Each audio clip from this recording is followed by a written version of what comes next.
अस्सलाम वालेकुम, खुशामदीद कहते हैं आप सबको हमारे आज के एपिसोड गपशप विद नूर अमानुल्लाह में। नाजरीन, आज हम मौजूद हैं न्यू मिनिस्टर ब्लॉक। यहाँ मुलाकात के लिए आए हैं ज़ुबैर खान नियाज़ी साहब से, जो कि वज़ीर आला पंजाब कंप्लेंट सेल के चेयरमैन हैं। उनसे आज बहुत सारी न्यू गपशप होगी, कुछ ऐसी बातों के इंकशाफ होंगे जिनसे हम पहले वाकिफ़ नहीं हैं। चलिए चलते हैं, उनसे मुलाकात करते हैं।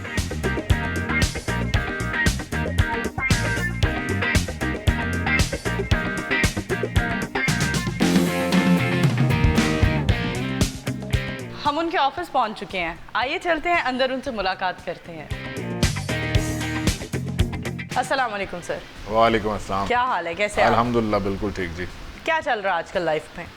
लाइफ में जी पब्लिक डीलिंग चल रही है, पब्लिक के इश्यूज रिजॉल्व करने की जद्दोजहद चल रही है और डेवलपमेंट के काम मॉनिटर करने की जद्दोजहद चल रही है। ये सारी पॉलिटिकल बातें करेंगे थोड़ी देर बाद। अभी बात करते हैं ज़ुबैर नियाज़ी, पॉलिटिक्स में आने से पहले क्या था, कैसा था? पॉलिटिक्स में आने से पहले कैसे थे हम? लड़ाके से थे। अच्छा। लड़ाइयाँ झगड़े करते थे हम, बड़े हीरो टाइप थे। कोई मतलब नज़र नीचे करके बात करो वाला काम था। बर्दाश्त कम थी। तो पॉलिटिक्स ने काफ़ी सिखाया है और बंदे का पुत्र बनाया है। तो पॉलिटिक्स में आने से पहले बस वही एक इमेच्योरिटी, पॉलिटिक्स बहुत मैच्योर करती है बंदे को, उससे पहले एक इमेच्योरिटी का दौर था। पॉलिटिक्स में आने की वजह क्या थी? वजह तो हमेशा से ही एक, जिसे कहते हैं ना, कोई कुछ लोगों में नेचुरल होता है कि सोशल वर्क टाइप फार्मूला आपके दिमाग में कहीं फंसा होता है किसी ना किसी के इश्यूज़ में। लाइक मैं आपको बताऊं कि 2001 में, अभी जब मैं समझे ओ लेवल में था, तो जब अमेरिका ने फ़ौजें उतारी अफ़गानिस्तान पे, तो मैं एहतजाज पे निकला। मतलब खुद से निकला कि कहाँ एहतजाज हो रहा है, मैं हिस्सा बनूंगा। तो कॉज ओरिएंटेड हमेशा से मेरा दिमाग होता था कि यार ये कोई मतलब जो है ना, जहाँ पता नहीं क्यों ज्यादती हो रही, किसी से ज्यादती हो रही तो खाम खा उस लड़ाई का हिस्सा बन जाते थे उसकी मदद करने के लिए। ऐसे ही कमज़ोर का साथ देने का दिल करता था। राज आंदे पंगे लेने, राज आंदे पंगे, किसी को देख लेना ना तो वैसे ही हिस्सा बन जाना कि यार इसको तुमने तंग क्यों किया। पाकिस्तान तहरीक इंसाफ ज्वाइन करने का मकसद भी यही है शायद। उसके अब मैं बताऊं, उस सफ़र में जो सबसे ज़्यादा मुझे बात, जिसकी मुझे टू दी पॉइंट और बिल्कुल जिस बंदे की मुझे समझ आई कि यार ये नीयत और अमल इसका वाकई पब्लिक के लिए है, और उससे पहले उसकी हिस्ट्री बता रही थी, शौकत खानम में पब्लिक सर्विस की नीयत बता रही थी। सही। फिर उस जिस तरह का उसके अंदर फाइटर, उसके अंदर एक फाइटर था, उससे मुझे हमेशा अंदाज़ा होता था कि इमरान खान का साथ देने का मतलब कभी भी शर्मिंदगी नहीं होगा, दोनों लिहाज से। एक वो कि अपने कॉज और मतलब अपने कॉज के साथ वो सिंसेयर है, ये दूसरा वो रास्ते में हार नहीं मानेगा, ये नहीं करेगा कि कॉज के साथ तो सच्चा है लेकिन वो थक गया।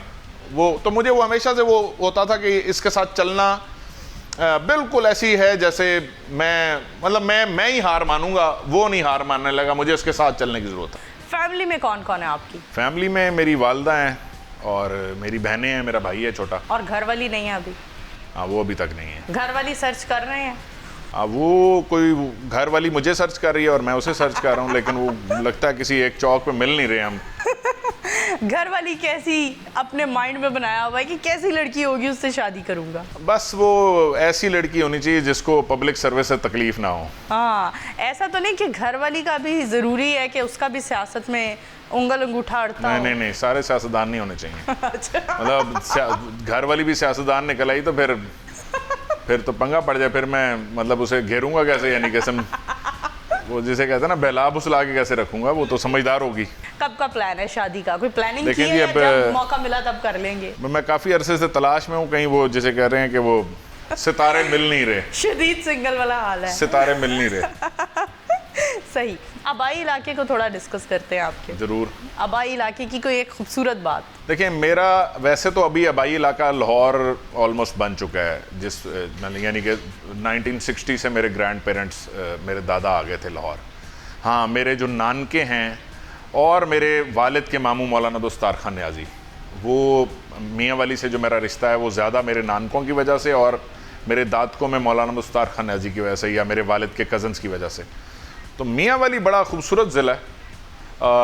पाकिस्तान के शायद चंद ज़िलों में से एक होगा जिसमें पहाड़ भी हैं, जंगल भी है, जोबन पे दरिया भी है, मैदानी ज़रखेज़ इलाका भी है और रेगिस्तान भी शुरू हो जाता है बखर की तरफ जाते जाते। बिल्कुल। तो बहुत ही ज़बरदस्त ज़िला है हमारा, पहाड़ भी हैं बड़े खूबसूरत। इमरान खान साहब का भी ताल्लुक मियाँ वाली से है। बिल्कुल। तब से ही तो कोई उनको बचपन से तो फॉलो नहीं कर रहे कि मैं भी मियाँ वाली से, वो भी मियाँ वाली से, इस चीज़ को नहीं, वो जो है ना इस तरह के ताल्लुकात पे मैं हमेशा से मैं जो है ना मैं आइडियोलॉजिकली उनको हमेशा से फॉलो करता हूँ और मैं बड़ा उनकी हर आइडियोलॉजिकल अप्रोच को सॉलिडली डिफेंड भी कर सकता हूँ। बल्कि मैं अक्सर अपने आप को लोगों को कहता हूँ कि I am PhD on Imran Khan and PTI। अच्छा। तो पॉलिटिक्स शायद मुझे आती हो या ना आती हो, लेकिन PhD on Imran Khan and PTI ये मैं क्लेम करता हूँ हमेशा से। ज़बरदस्त जी। 2 बार आप इलेक्शन लड़े और जीत नहीं सके, हमेशा ऐसा ही क्यों हल्का आपने चूज़ किया, सेलेक्ट किया जिसमें आपका जीतना मुश्किल था? देखें, ये तो मैंने कभी नहीं सोचा था कि मैं नहीं जीतूंगा। मैं तो जितना मर्जी मुश्किल हल्का था, मैं तो पहले दिन यहाँ उतरा ही इसलिए था कि यहाँ पे मुझे इंशाल्लाह मैं ही हूँ वो जो जीत के दिखाएगा, मैं ही हूँ जो नून लीग के ये हल्के गढ़ में उनको हरा के दिखाएगा। और मैं समझता हूँ कि हमने बहुत हद तक उनको सही टफ टाइम दिया। मैं असल में मुश्किल का सामना करने में फ़ायदा होता है आपको, यू लर्न अ लॉट, आपको परसेवरेंस मिलती है, आपको ताकत मिलती है, आपको हिम्मत हौसला आता है अपने आप को यानी कि इसे कहते हैं कि सही इम्तहान में डाल के अपने आप को चेक करते हैं कि मैं कितना कोई मेरे अंदर करंट है या क्या है। तो मैंने 2013 में ख़ासतौर पर यूथ विंग का मैं प्रेसिडेंट था, पंजाब का इलेक्टेड प्रेसिडेंट था। तो खान साहब नौजवानों को आगे ला रहे थे, नौजवानों को एक मौका दे रहे थे, नौजवानों को आजमा रहे थे। तो उसमें मुझे भी मौका मिला और मैंने चूज़ किया नवाज़ शरीफ के हल्के से लड़ने का और अल्हम्दुलिल्लाह मुझे बड़ी इज्जत दी इस इलाके के लोगों ने। बिल्कुल। मैं इधर ही की जमपल हूँ। इंसान अपनी हार और जीत दोनों से कुछ ना कुछ सीखता है। इस हार से आपने क्या सीखा? इस हार से मैंने पहले तो ये सीखा कि हार ना मानना सीखा। हाँ। ये तो मेरा एक चांस मिस हुआ, बट कोई मैं अपने लिए नहीं लड़ रहा था, ये भी आपको बता दूं। मैं लड़ रहा था एक ग्रेटर कॉज के लिए। पता नहीं वो उसमें एक सियासतदान बोल रहा है ऐसी बात तो कितना कोई यकीन करता कितना नहीं करता, लेकिन मैं हमेशा से लड़ रहा था ग्रेटर कॉज के लिए। और मुझे इस दफ़ा हार के भी मैंने जश्न मनाया उसी रात ही। अच्छा। हार का वो मैंने लेके रिजल्ट और मैंने जश्न मनाया इमरान खान की जीत का, पाकिस्तान की जीत का।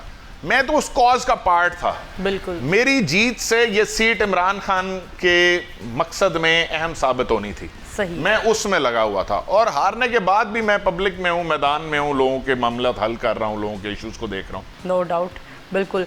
पंजाब की थोड़ी सी परफॉर्मेंस पर बात करते हैं। पंजाब की परफॉर्मेंस कैसी जा रही है?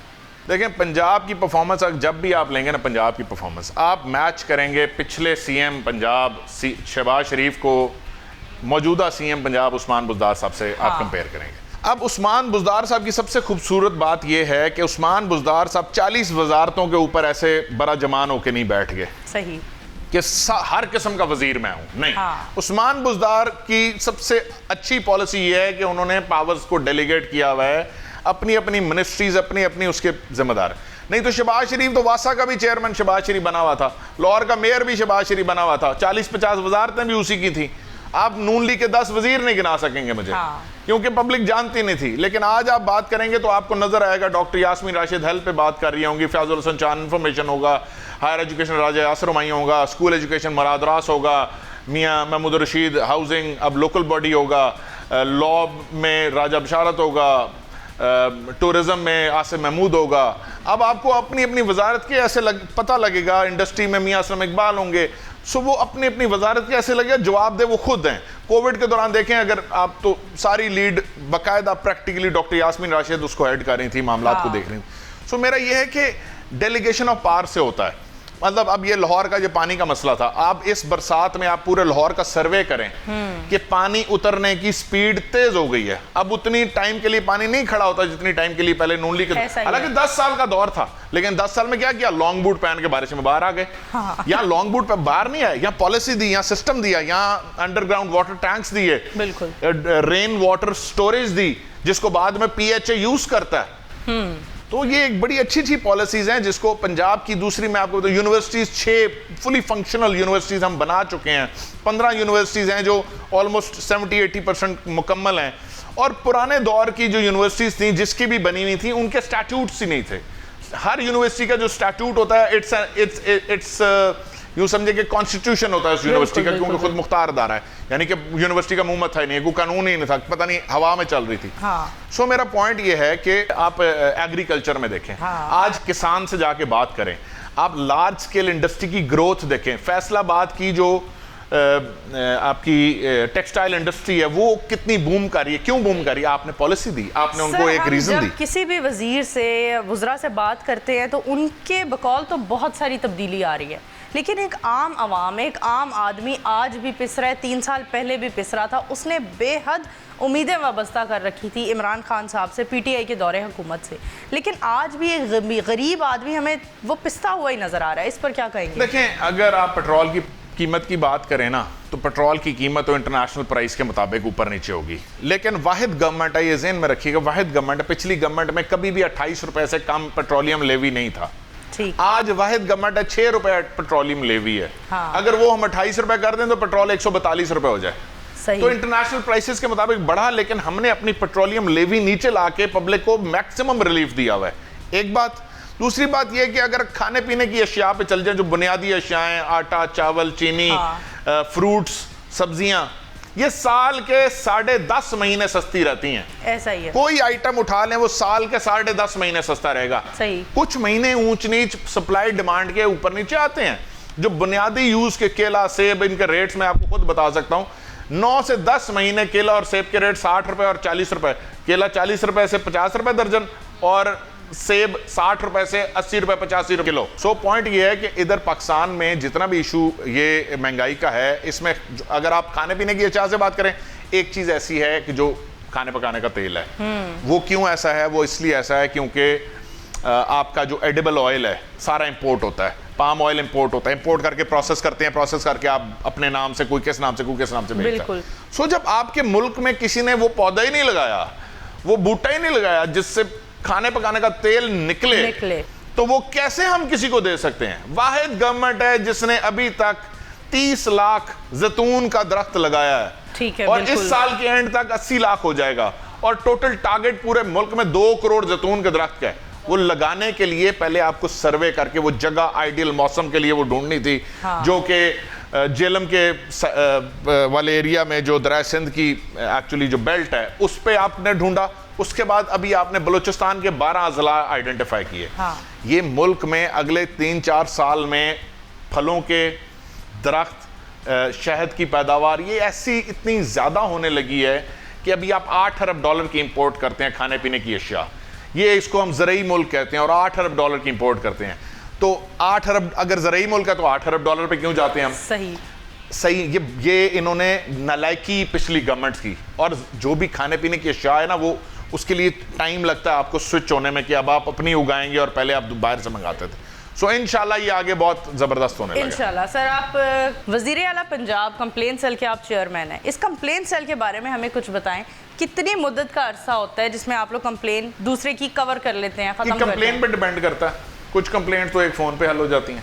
कुछ कंप्लेंट्स ऐसी होती हैं जिनमें पेचीदगी होती है, जिसमें प्रोसेस होता है, जिसमें होता है पुलिस से रिलेटेड कंप्लेंट्स होती हैं, पुलिस की अपनी टाइमलाइंस हैं, कुछ SOPs हैं, कुछ खास कंप्लेंट्स की।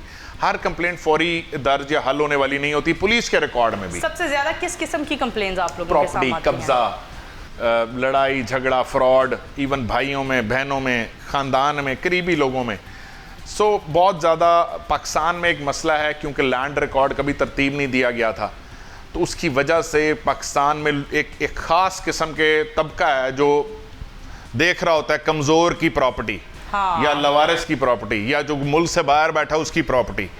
सो ये एक बहुत बड़ा मसला है, और सबसे बदकिस्मती ये है कि इसमें सबसे पहले उनके ख़ानदान वाले इन्वॉल्व होते हैं, सही। उन्हीं के क्लोज रिश्तेदार, फिर करते कराते जो मोहल्ले के इलाके लोग होते हैं उनको पता लगता है, बहरहाल फिर इन्वेस्टर इन्वॉल्व हो जाता है। बहरहाल ये, लेकिन हमारे दौर में हर डिस्ट्रिक्ट लेवल पे कब्जा छुड़ाने की एक कोऑर्डिनेशन कमेटी बनी हुई है। सही। कि पुलिस जब मामला देखती है तो वो रेवेन्यू को नहीं पता होता, वो पटवारी को नहीं पता होता, वो तहसीलदार को, वो गिरदावर कोई, तो वो एक डिस्ट्रिक्ट लेवल की हर जिले में कमेटीज बनाई है ताकि जितने भी कंप्लेंट्स हैं ये उन कमेटीज के पास जाती है और वो एक ही जगह पे, ताकि कोऑर्डिनेशन का फुकदान ना हो।